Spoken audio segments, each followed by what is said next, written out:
There's a passage toward the end of John's Revelation. It kicks in at about, I think it's verse 22 of chapter 21 and goes through to verse 5 of chapter 22.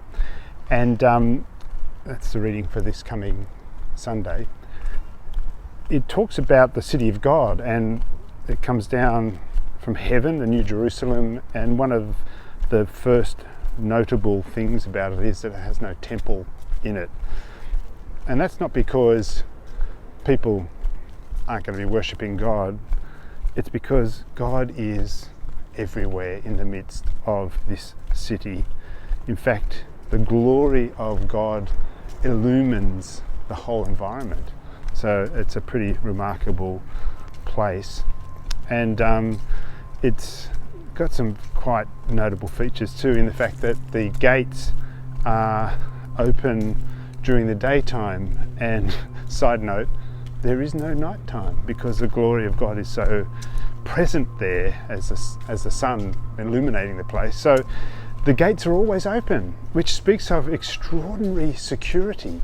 The gates of the city were there obviously to stop marauders and potential threats from getting in, and they would be shut at night and also shut when there was the chance that there would be a threat of attack. And here we have the gates of the city of God. They're always open.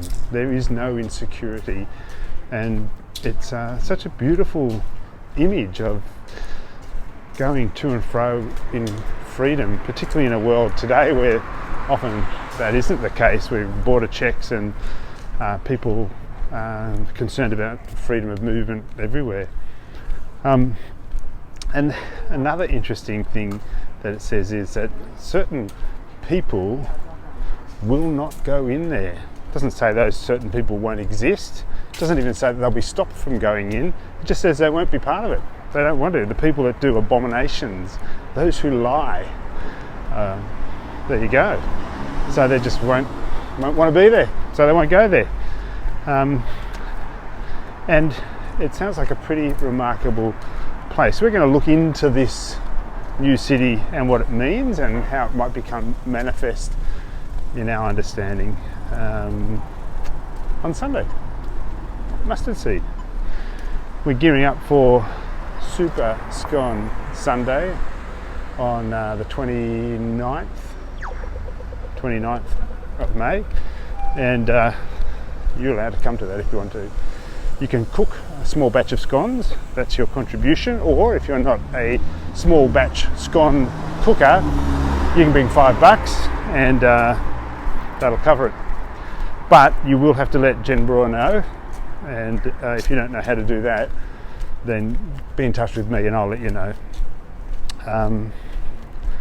I think we are going to have an annual general meeting at some point too in the next couple of weeks, so stay tuned for a date for that. And other than that, stay faithful.